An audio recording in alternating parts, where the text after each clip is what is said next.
Hola, bienvenidos a este evento virtual titulado Ciudades Inteligentes y Mejor Iluminadas, organizado por AWS junto a sus partners Intel y SmartMation.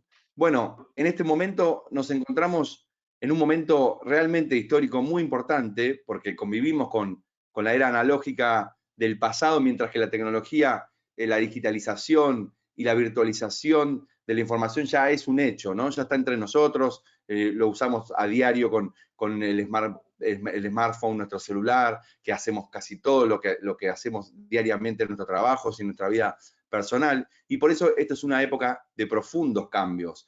El Big Data, la inteligencia artificial, la telegestión en las ciudades inteligentes, las redes sociales, bueno, la llamada Internet de las Cosas, que son los objetos conectados, y el próximo 5G, que ya está a la vuelta de la esquina, que ya se viene, nos pone frente a grandes desafíos y hoy vamos a hablar de algunos de todos esos desafíos con tres protagonistas de estos cambios que trabajan en empresas líderes, en compañías que lideran este nuevo mundo o este nuevo futuro y que conocen en profundidad todos estos temas.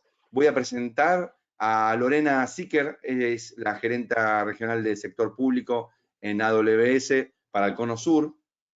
Lucas Martínez, director de ventas y de IoT para América Latina de Intel.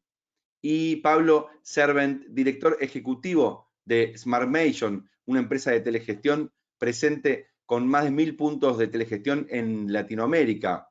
Y bueno, y antes de empezar con las preguntas y con la charla, quiero recordarles que pueden mandar sus preguntas a través del chat que lo tienen ahí a su derecha abajo. Pero vamos a empezar con Lorena, ¿no? Primero las damas. Lorena, desde tu puesto regional en Amazon, ¿cómo está nuestra región en materia de adopción de la nube respecto a otras regiones en el mundo? Bueno, gracias Leo y gracias bueno, a todos, a mis compañeros de panel también por esta conversación.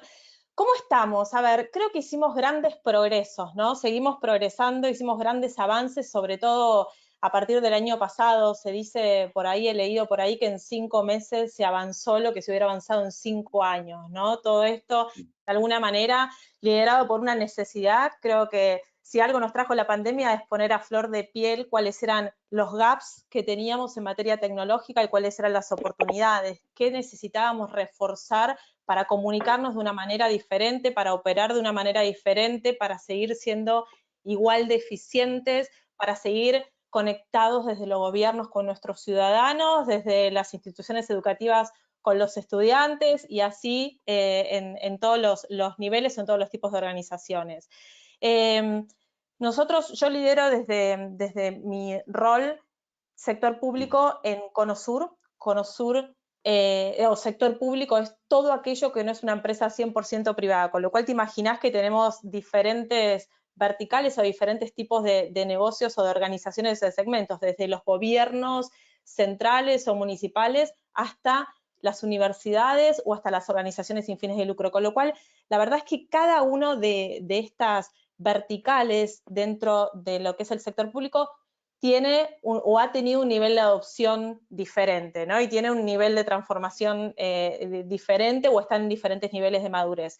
Pero lo que sí puedo decir es que, no sé si se le puede poner un número en términos de avance, sí puedo decir que creo que entre las grandes transformaciones, los gobiernos fueron los primeros en acelerar y aceleraron muy rápido por esta necesidad que tenían de administrar una pandemia, de seguir en contacto con sus ciudadanos y de ser cada vez más resilientes y más eficientes.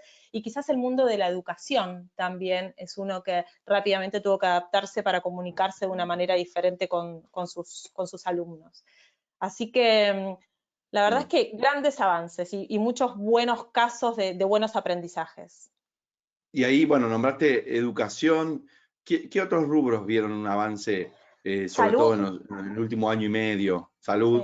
Mira, salud, por ejemplo, realmente se vieron muchos avances, pero no solo desde la salud, desde todo lo que es la historia clínica, quizás, o la historia clínica digital, o los datos de los clientes, pero hasta desde la atención a los pacientes, ¿no? Esto de la atención virtual, algo que para nosotros antes era impensado o quizás era excepcional que un médico te atienda desde tu teléfono, ahora parece que es como el canal prioritario, ¿no? Si lo puedo hacer por teléfono, ¿por qué voy a ir al consultorio? ¿No? Si se puede, se elige la atención virtual, sí, es mucho más cómodo. Después todo lo que tiene que ver con atención al público, empieza a surgir esto de ¿por qué voy a hacer una fila en un banco o en un hospital o en alguna institución para esperar y juntarme con gente y esperar a ser atendido? Y se empiezan a organizar cuando la presencialidad es necesaria, se empiezan a organizar también estas filas virtualmente para que sea más expeditivo también ese proceso, incluso en la presencialidad. Creo que estos son algunos de los grandes cambios y que a su vez me parece que tuvieron también un correlato en todo lo que tiene que ver con el mundo emprendedor, ¿no? Que empiezan a surgir muchas aplicaciones nuevas, muchas empresas o muchos startups que empiezan a encontrar soluciones a nuevos problemas o que empiezan a encontrar soluciones digitales, ¿no? A problemas que ya teníamos. Bien, bien, Lore. Ahora voy a volver a vos con otras preguntas. Pablo, recién Lore dijo startups, dijo empresas. ¿Podés explicarnos desde SmartMation, qué es un sistema de gestión de alumbrado público? Digamos, todos lo usamos, todos lo vemos a diario, pero no sabemos bien qué hay detrás. ¿Podés contarnos un poco de eso? Buena pregunta. Bueno, un sistema de telegestión es lo que se conoce como Internet de las Cosas, pero aplicado a las luces del alumbrado público. Cada luminaria o en el caso de que sean telegestiones a nivel de tablero de alimentación, cada uno de esos dispositivos de terreno se les agrega un dispositivo que mide cómo está funcionando ese equipo y lo reporta a Internet, en este caso a la nube de Amazon, y de ahí se gestiona y se realiza todo lo que es la gestión y el comando de esos dispositivos. O sea que cada lucecita de la ciudad, y luz grande y chica, está conectada. Sí, están conectadas y están monitoreadas en tiempo real. Hay una gran diferencia entre las luces, en realidad es más amplio que eso, en dispositivos que están en terreno, que están monitoreados y dispositivos que no están monitoreados. La probabilidad de que uno de esos dispositivos de terreno esté con algún tipo de falla o evento es 10 veces más grande en el caso de que no estén telegestionadas, o sea, no estén conectadas y monitoreadas remotamente. Básicamente porque cuando un dispositivo está monitoreado, el dispositivo oportunamente indica el problema que tiene y se pueden instrumentar las acciones correctivas pertinentes, en tiempo y forma. De forma remota, claro, de forma remota. En realidad, remotamente vos estás monitoreando y después, digamos, ahí entra en la vida real donde, digamos, ya se da curso a todas las acciones correctivas que haya que hacer para arreglar esa luminaria o esa cámara o el dispositivo de terreno que haya. Claro, o sea que de forma remota nos enteramos de la falla o de la necesidad de ese dispositivo y ahí sí físicamente se acciona. Exactamente, y hay muchas herramientas que sirven para optimizar todas esas tareas. O sea, en el caso del alumbrado público, por ejemplo, durante la noche las luminarias van recolectando sus fallas y llegan al centro de control donde ya se les asigna las prioridades, se fija quiénes son los encargados de cada zona y después a las 7 de la mañana cuando llega el momento de que los trabajadores del mantenimiento lleguen a sus puestos de trabajo, ya tienen en su mail la hoja de ruta con todas las reparaciones y todos los trabajos que tienen que hacer. Las ciudades del futuro no duermen nunca, o sea, mientras algunos dormimos, los dispositivos siguen trabajando, ¿no? Las conexiones. Exactamente, y generando información valiosa para hacer todo más eficiente, porque si a una persona a las 7 de la mañana que tiene que ir a atender una determinada zona, ya se le da la hoja de ruta de los trabajos que tiene que hacer y después cuando termina el turno se hace un contraste entre los trabajos que se le asignaron versus los que realmente ya están nuevamente reportando en el sistema, porque lo divertido de esto es que no es que una persona dice yo lo arreglé, la luminaria dice me arreglaron, ¿ok? Y dice fecha, Claro. hora, minuto y segundo.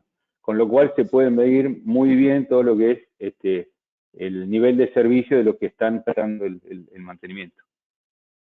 Bien. Lucas, desde Intel, Internet de las cosas, los objetos conectados, ya tienen un par de años, ¿no? Como concepto, ya tienen un par de años de desarrollo constante y su uso se va haciendo cada vez más masivo, la gente ya empieza a tomar contacto con este concepto, pero también con los objetos conectados, se empieza a acostumbrar. ¿En qué momento estamos? ¿Cuál es el presente de Internet de las cosas o Internet of Things? Yo creo que hay cambios fenomenales pasando. Y lo que decía recién Pablo, lo que decía Lore recién, es lo que viene pasando. La pandemia fue un disparador que hizo explotar todo lo que es transformación digital. Y esta palabrita, ¿no?, que se usa mucho, transformación digital, que tiene mucho que ver con procesos analógicos, cómo los convierto en digitales. Entonces, como decía Lore, agarrar en vez de ir al médico y hacerlo vía el teléfono. O como decía Pablo, en vez de cambiar una bombita a ver si anda o no anda, tener ya un dispositivo que lo puede hacer automáticamente. Lo que vimos nosotros, primero que venimos hablando de IoT desde hace no menos de 5 años. Y era súper Claro. interesante. Yo me acuerdo en el 2018 presentaba que iba a haber 50 millones de dispositivos conectados en el 2020, ¿no? Nos pasó por Y arriba toda ahora, esa métrica, mira ¿no? la cifra de hoy. No tengo el número hoy, pero es millones, pasó por arriba. Y lo que decía Lore antes, la pandemia lo que hizo fue acelerar todo este proceso. Cuando la gente habla del nuevo normal, ¿no? Es como que es algo mágico que de repente pasó con la pandemia. Y lo que decimos, no es nada mágico, eso es lo que iba a pasar. Nada más que la Claro, pandemia lo que hizo fue adelantó un poco. acelerarlo a una velocidad infernal. Entonces, lo que estamos viendo es, pasamos un poquito por estadios, porque al principio se habló mucho de los sensores en el borde, era, bueno, esto va a estar lleno de sensores. Y después nos dimos cuenta que no, en realidad el sensor es una parte de todo ese ecosistema que incluye la nube, incluye, como decía Pablo, análisis de datos, y esto empezó a fomentar un ecosistema que es muy potente, donde las soluciones tienen múltiples jugadores que están interactuando para llegar a la solución. Como decía Pablo, generación de datos, porque arranca en el borde, el sensor genera datos. Ahora, eso hay que procesarlo. Ahí aparece inteligencia artificial, aparece el poder de la nube, aparece el procesamiento en el borde. Entonces, esto explotó por el aire. Y ahí es donde está la oportunidad que vemos para los canales. Así como Pablo está hoy viendo toda esa oportunidad con alumbrado, hay un montón de oportunidades más en las diferentes verticales. Salud, como decía Lore, pero las oportunidades se multiplican y ahí está el desafío, ¿no?, para el canal y para las empresas, que es cómo hago para, en este mundo que se aceleró y apareció, cómo hago para estar preparado para aprovechar esa oportunidad. Respecto Lucas, de, sí, perdón, decime, respecto Pablo. de lo que decía Lucas, el otro día hablando con el director de alumbrado, el ex director de alumbrado de la ciudad de Buenos Aires, preguntaba, bueno, ¿cómo trabajan hoy? Y ellos dicen, bueno, nosotros no registramos más los datos, los dispositivos registran los datos y nosotros nos dedicamos a mirarlos, a entenderlos y a tomar decisiones de gestión. O sea, la cantidad de datos oportunos y ciertos que tienen hoy es masiva. Entonces, es como, pueden gestionar mucho mejor, ya sea en el rubro donde estamos nosotros, que es el alumbrado público, pero en todos los otros demás que mencionaban Lucas y Lorenzo. Bien. Lucas, en el tema de Internet de las cosas, ¿qué te sorprendió? Vos recién hablabas de sensores, como tendencia a futuro que iba a suceder y no pasó, pero sí que pasaron otras cuestiones, otras tendencias, se instalaron otros dispositivos, otros usos también de la gente. La gente va usando sus cosas y va descartando algunas y adoptando otras. ¿Qué te sorprendió, digamos, del presente con respecto a cómo se imaginaba antes? En realidad me sorprendió la velocidad Mm. y lo otro que me sorprendió es la naturalidad con que la gente empezó a usar toda la tecnología, cosa que 2 años antes parecía poco probable. O sea, mi mamá no hacía home banking, iba al banco.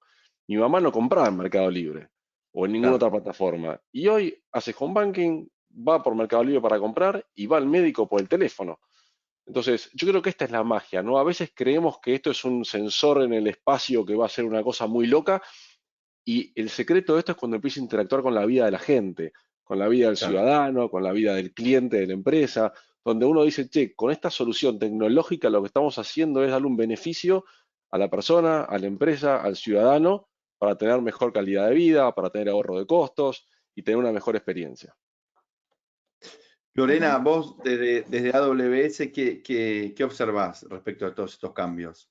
No, definitivamente eso, ¿no? Creo que tiene que ver con los ciudadanos que quizás como ciudadanos se volvieron o nos volvimos cada vez más exigentes, entonces también esperamos del otro lado gobiernos más ágiles y más comunicados, empresas que nos ofrezcan mejores servicios y que nos brinden mayores posibilidades en este nuevo mundo digital.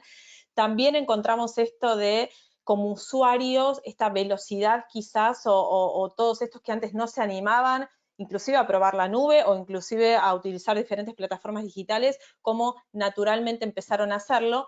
Sigue habiendo un desafío en el término de la operación, ¿no? Si vos me preguntabas, bueno, ¿cuál es todavía el espacio o la gran, no sé si llamarlo barrera, pero espacio de oportunidad donde tenemos que trabajar? Tiene que ver con las culturas de las organizaciones y con la transformación cultural de esos talentos o de esas personas que van a operar este cambio, ¿no? Y que van a liderar esta transformación. Quizás eso es lo que, la verdad es que por más rápido que vayas, lo cierto es que eso no puede suceder en un mes, ¿no? Vos podés acelerar la adopción, pero no vas a acelerar la innovación en un mes. O sea que en definitiva se trata también de gestionar cultura humana, personas, ¿no? Exacto, exacto. Es gestionar cultura humana, es gestionar ese talento, es cómo lo desarrollás. Es también gestionar la posibilidad de innovar, de probar, de equivocarse desde esa innovación también, ¿no? Que en eso la nube también ayuda mucho porque te brinda esa posibilidad también de probar nuevas tecnologías y de probar, ¿no? Exacto, de tener flexibilidad, de escalar. Bien, Pablo, te hago una pregunta respecto a las ciudades del futuro, ciudades inteligentes o como quieran llamarlo. ¿Cómo imaginás vos, en forma personal, cómo imaginás la relación entre iluminación y las ciudades del futuro? Digamos, ¿cómo vamos a vivir respecto en la vía pública, en la escena, digamos? Bueno, a ver, la iluminación es fundamental para dos aspectos, la seguridad, y cuando hablo de seguridad hablo de la seguridad de las personas y la seguridad vial. Y también para el tema de lo que es el bienestar, digamos, de la gente. Hay muchos estudios que hablan de que se está probado que la iluminación es fundamental, está probado que en las zonas que están bien iluminadas, la criminalidad va a 21%. Por ejemplo. Repetí la cifra, por favor. En las zonas que están correctamente iluminadas, el índice de criminalidad es un 21% inferior. Inclusive también hay encuestas que muestran que la gente percibe que la iluminación la perciben como más importante para la seguridad que la cercanía policial. Fíjate que, digamos, te doy un ejemplo típico que, digamos, no, bueno, yo no, digamos, si voy a estacionar en algún lugar que está oscuro, sigo buscando hasta que encuentre un estacionamiento en otro lado, porque pienso que si lo dejo ahí es más probable que me afanen una rueda o que tenga algún tipo de problema. Claro. Y con respecto al alumbrado público, en cuanto a la telegestión, la famosa dimerización de la luz, que se puede bajar y subir en términos de necesidades del momento, o sea, a cualquier hora del día y bajo diferentes situaciones climáticas, por ejemplo, tormentas o cuando se oscurece todo porque se larga a llover o se larga una tormenta a las 3 de la tarde y demás. Buena pregunta. Bueno, mira, la dimerización es básicamente atenuar la luminosidad. Las luminarias, digamos, se tienen que dimensionar para el caso el caso máximo, ¿no? Se necesitan se mide la cantidad de lúmenes que se necesitan en la acera, en la vereda, y esa es la potencia que tiene que tener la luminaria. Ahora, resulta que hay ciertos horarios en los cuales no es tan necesario tener el 100% de la iluminación. por lo general es cuando empieza la noche o cuando está por amanecer. Entonces, en esos horarios se puede ir recortando, exactamente, se puede ir atenuando la luminosidad, y con eso se ahorra, es directamente proporcional, hay un ahorro. Con técnicas de atenuación sin comprometer la luminosidad en forma razonable, se puede bajar un 15% del consumo eléctrico. Y eso es un tema importante que se utiliza que es uno de los argumentos que se usan para decir, bueno, conviene poner telegestión también, porque se puede manejar on demand de ese tipo de planes de imerización. Y además voy a volver a cosa vos que en breve con respecto a eso, con una pregunta sobre el luces LED. ¿Te parece? Okay. Y Sí, ahora ¿cómo no? quiero preguntarle a Lucas, bueno, en realidad le voy a preguntar a los tres, pero que empiece Lucas primero, sobre un tema más espinoso, el tema seguridad, ¿no? Es uno de los temas del momento, hackeos, ¿no? Pérdidas de información, robo de información, ransomware, bueno, de todo lo que está pasando en las compañías y en los gobiernos y también en las personas. Se habla mucho del peligro de los objetos conectados, ¿no? Te dicen, bueno, aumenta el riesgo, ¿no? De que los objetos conectados sean hackeados para transmitir información, para robo de datos. Todo el mundo habla de casas inteligentes, pero dicen, yo tampoco quiero poner mi casa o mis cámaras o mis sistemas de alarma o de riego o de cualquier otro objeto conectado en manos de cualquier hacker. ¿Cómo hacemos para transmitir seguridad y además para hacer seguras las infraestructuras de los objetos conectados? Que arranque Lucas, pero después le voy a preguntar lo mismo Sí, es un a tema Pablo y a Lorena. amplio, un tema amplio, ¿no? Mira, hay una realidad. La seguridad es un concepto muy complicado de medir. Si vos decís, yo no quiero que me roben, entonces me quedo encerrado en mi casa, y sí, estás más seguro, pero no salí de tu casa. Entonces, cuando salí de tu casa, decís, bueno, ¿de qué manera salgo de mi casa? Entonces, ¿puedo salir de mi casa? Sí, y tenés formas de salir de tu casa y estar más seguro. En la medida en que vos conectás más dispositivos y movés más información por la nube, por los diferentes dispositivos que hay de conectividad y comunicaciones, obviamente que hay un riesgo en eso. Ahora, la seguridad no se mide solamente en un servidor o en una base de datos, es mucho más amplia. Tiene que ver con procesos, tiene que ver con personas. Entonces, decir, no, si yo tengo mi servidor acá adentro, está más seguro que si está allá afuera, y allá afuera puede ser en un centro de cómputos, puede ser en la nube, en cualquier lado, la verdad que no es verdad. Porque yo puedo tener mi servidor acá adentro con malísima seguridad y puede ser hackeable fácilmente. Entonces, hay como una falacia ahí, un mito de, bueno, si está en la nube o si está en un centro de cómputos no es seguro y si lo tengo yo sí es seguro. Si yo tengo el sistema más seguro del mundo y el operador pone un post-it en la pantalla con su password para acordársela, no importa qué tan seguro haya puesto la empresa, el servidor, los procesos, todo, se te acabó la seguridad. Entonces Bueno, las tiene mucho que contraseñas, ver con ¿no? educación, ¿no? Las contraseñas, las Del 1 contraseñas. al 5, del 1 al 10 son las más usadas todavía por la Correcto. gente, por las personas. Entonces, ese concepto es hiper complicado y muchas veces se habla de seguridad como si fuera, si está te uso a vos, Lore, en AWS es la nube, entonces no soy seguro. Si lo tengo en mi servidor acá al lado es seguro. No es verdad. O sea, hay un Lore, montón de variables. ¿qué tenés Exacto. para aportar en este tema? No, gracias por el ejemplo, Lucas, no puedo más que abonar a eso y sí decir, para nosotros la seguridad es nuestro principal, lo que más nos importa, ¿no? Lo más importante para nuestro negocio, es la prioridad para AWS. Y vuelvo a esto que decía Lucas es importante qué pasa con la persona que va a administrar esto. Si tu clave sigue siendo un 234, podemos poner la seguridad que sea y hay un problema ahí. Entonces, de lo que sí nos ocupamos mucho desde AWS es de ayudar y educar a nuestros clientes respecto a las mejores prácticas respecto a la seguridad, porque la seguridad es la base de nuestro negocio y nosotros no podemos permitirnos no ser seguros. Entonces, ¿y cómo ayudan o capacitan o educan a los usuarios? Bueno, yo te lo puedo entrenándolos, contestar. claro, bueno. Yo te lo puedo contestar porque nosotros somos partners de Amazon y ahora estamos certificando nuestra solución nosotros somos partners de Amazon y porque tenemos ciertos profesionales certificados. Ahora somos la primera empresa que estamos certificando directamente la solución dentro de Amazon. Y después del assessment, que ya estamos terminándolo, surgió que teníamos nuestro sistema, nuestro sistema cumplía con todas las mejores prácticas de seguridad, pero nos faltaban procedimientos. O sea, nos faltaban procedimientos para cómo tratábamos, a dónde almacenábamos las passwords, a cuánto las cambiábamos. Amazon, la verdad que nos ha ayudado muchísimo en todo lo que es las mejores prácticas, pero desde el punto de vista de lo que es cómo se usan las claves.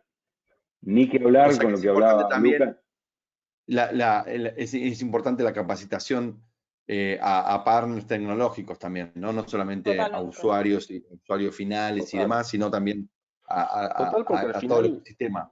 no llegamos a través de partners muchas veces. Es el partner como Smartmation el que va al cliente final a hacer la implementación. Entonces vos tenés Claro. desde lo que decía Lore, el entrenamiento al partner y entrenamiento al cliente final. Tenemos lo que es la parte de procesos, que tiene que ver con, como decía Lore, qué hace, por ejemplo, AWS o qué hace Smartmation para decir, me aseguro que los procesos punta a punta sean seguros. Y después tenés la otra capa que es el mismo hardware, o sea, que tengas encriptación, que el sistema operativo tenga los updates necesarios, o sea, que todo está donde tiene que estar. Pero de nuevo, es como que es bastante más completo que el concepto de estoy seguro o inseguro en una determinada situación. Lore, vos tenías un estudio hablando de Smart Cities y de ciudades, de municipalidades que AWS recabó en Argentina, ¿no? Creo que en Argentina, ¿solo en Argentina o en el resto de Latinoamérica? No, por ahora este primero que se hizo en Argentina con RIL, que es la red de innovación local, y con la Universidad Austral y con otros grupos de empresas. Básicamente hicimos con 50 municipalidades de todo el país, en 21 provincias, 16 ciudades capitales. Todo esto para garantizar que que estaban los diferentes tamaños de ciudades, ¿no? Las Naciones Unidas dice que en el 2050 2/3 de la población van a estar concentrada en las ciudades, ¿no? Bueno, es importante poder representar los diferentes tipos de ciudades. Se hizo un estudio durante 2 meses con RIL, donde se les hizo un cuestionario de 62 preguntas, donde cada municipalidad lo que hacía era como un autodiagnóstico de a dónde ellos estaban respecto o en su camino de transformación digital. La verdad que fue súper interesante. ¿Y qué descubrieron ahí? Bueno, cosas interesantes como, por ejemplo, el 60% de las municipalidades reconocen que ya están avanzando en su camino de transformación, ¿no? Lo cual es súper interesante. Todavía hay un 40% con oportunidades de mejora, pero hay 60%. La verdad es que hay de las grandes y hay de las municipalidades chiquitas, pero en general sucede más en los lugares donde hay mayor cantidad de ciudadanos. Y después, otra cosa interesante es como, bueno, ¿cuáles son si querés, los espacios donde hicieron más avances, o las dimensiones donde hicieron más avances, o las dimensiones donde menos? Y donde más avances hicieron es en todo lo que tiene que ver con tecnología, o sea, adopción de por ahí tecnológica y conectividad. Había un 72% que había hecho avances en ese sentido, y donde menos avances se había hecho eran todo lo que tiene que ver con cultura e innovación, un 47.9% en cultura e innovación. Bueno, vos hablaste recién, dijiste conectividad, y a mí se me viene a la cabeza el 5G. ¿Cómo imaginan el mundo? Hablemos un poco del futuro, cada uno en lo suyo. ¿Cómo imaginan el mundo de acá a 5, 10 años? Yo creo que preguntarle de acá a 10 años es como preguntarle por 1000 años, ¿no? Es central el 5G, porque si vos lo pensás, pensá el ejemplo de Pablo, lo que Pablo decía, todo lo que está implementando. Todo eso se basa en la conectividad, porque al final va a ser tipo va a haber real, ¿no? sensores por todos lados. Entonces vos tenés, hay una realidad, hay algunos movimientos que están pasando. Cuando hablamos hace 5 años de IoT, era esos sensores conectados allá en el borde. Y lo que pasó fue que esto se fue transformando. Entonces, por un lado es clave la velocidad de conexión para poder hacer el ida y la vuelta a la nube. También aparece procesamiento en el borde, cosa que antes no se pensaba, que ciertas cosas necesito porque no es nada más un sensor que toma datos y lo manda. Entonces, el 5G lo que va a permitir es la universalidad de estos sensores conectados en tiempo real trayendo información y que se va a conectar con la inteligencia artificial, que es lo que va a ayudar a la toma de decisiones y que eso rápidamente vuelva al origen y pueda ese funcionamiento continuar. Ujú.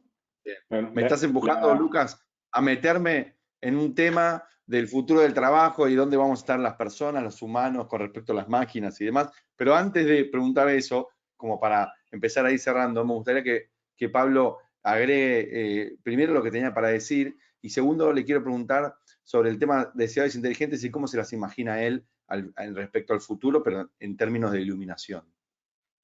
Lo que te hago por decir de la inteligencia artificial y del 5G es que el 5G va a ser un enabler de que empiecen a aparecer más aplicaciones de inteligencia artificial en el backend.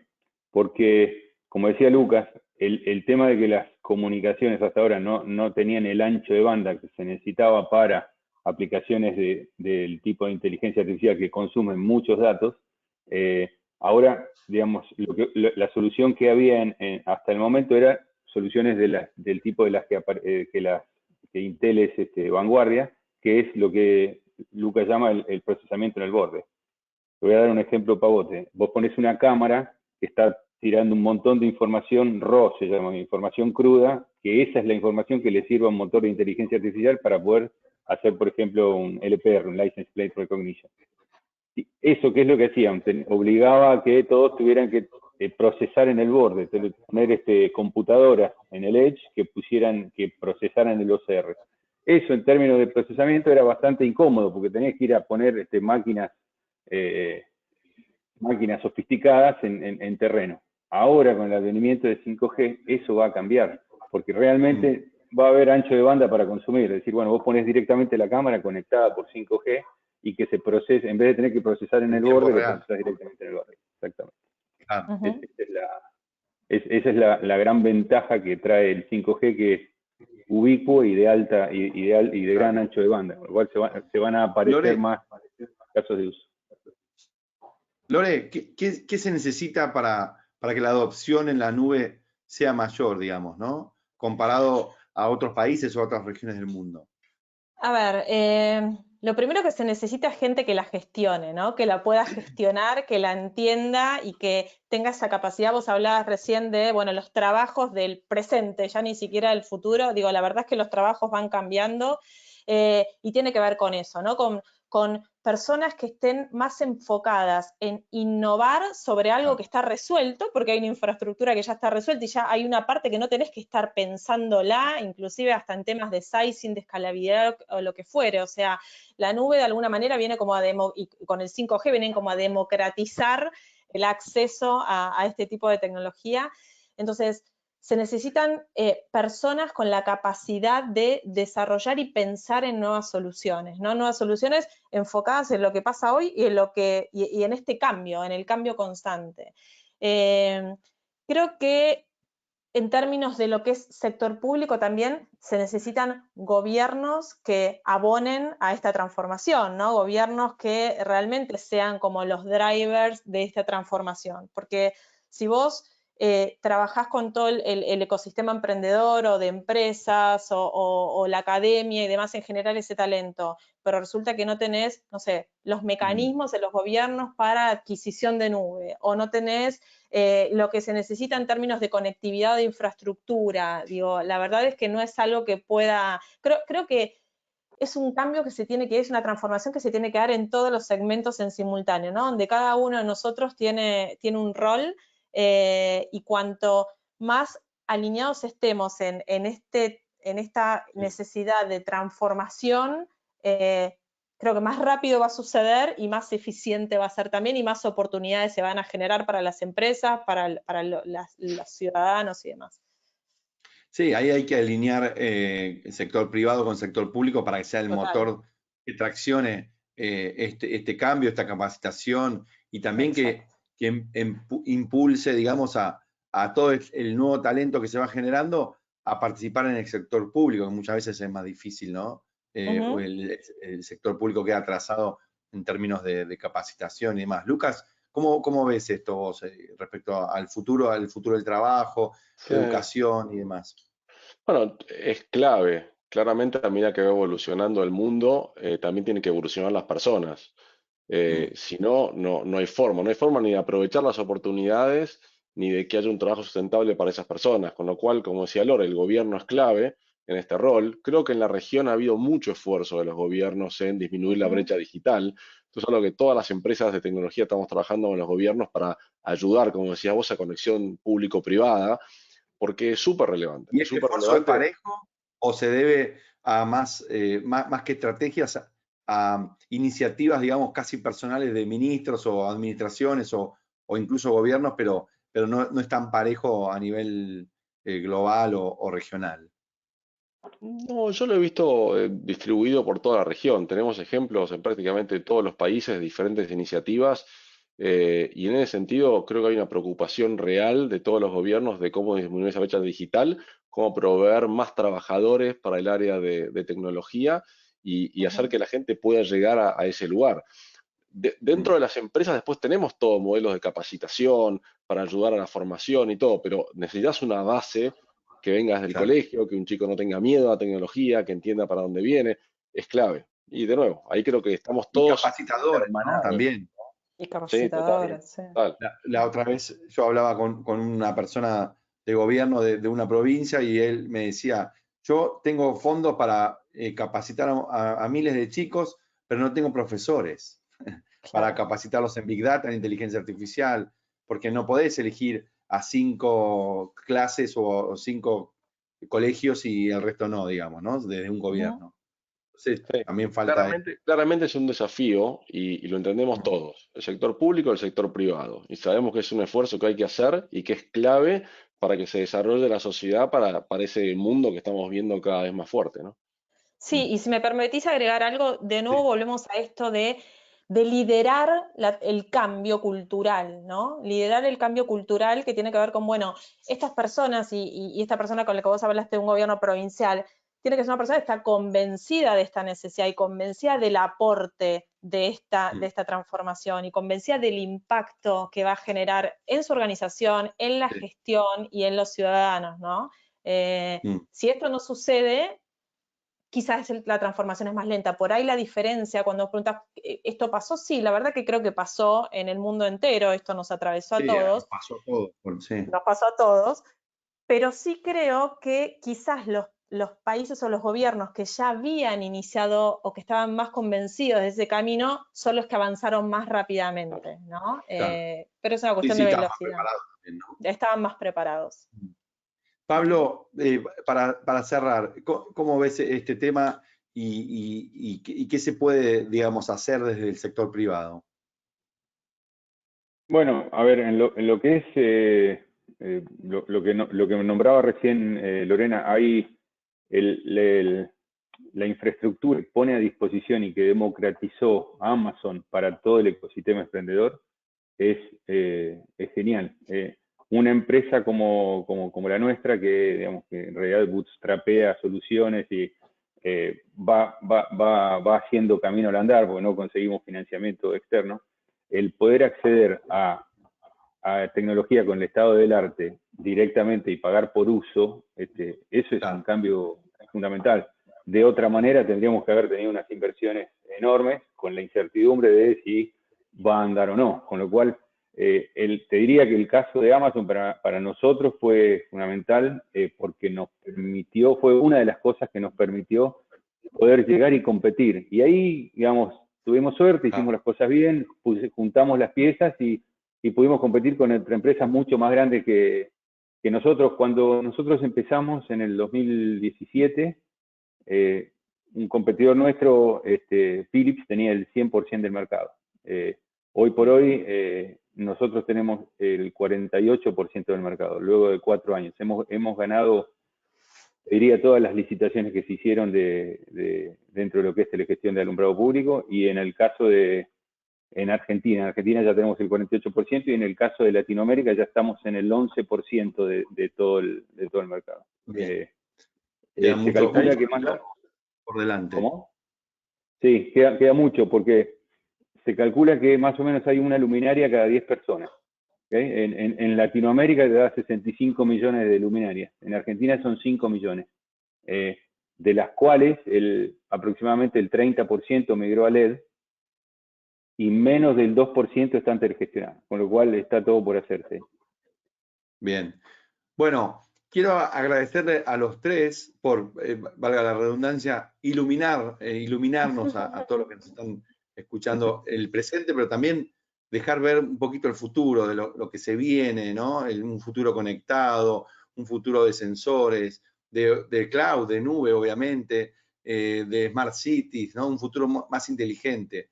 Me parece que por ahí, sobre todo en nuestra región, muchas veces tan castigada, tan postergada, me parece que por ahí puede encontrar algún tipo de salida, de prosperidad, ¿no? En ese sentido, de la mano de la tecnología, yo por lo menos en lo personal estoy convencido de que es así que quiero agradecerles a ustedes desde sus lugares por lo menos como para poder proyectar esto hacia adelante desde sus compañías. Así que muy interesante haber compartido esta charla con ustedes. Ojalá que los que nos están viendo también piensen lo mismo. Y bueno, gracias a los tres y nos vemos pronto por ahí.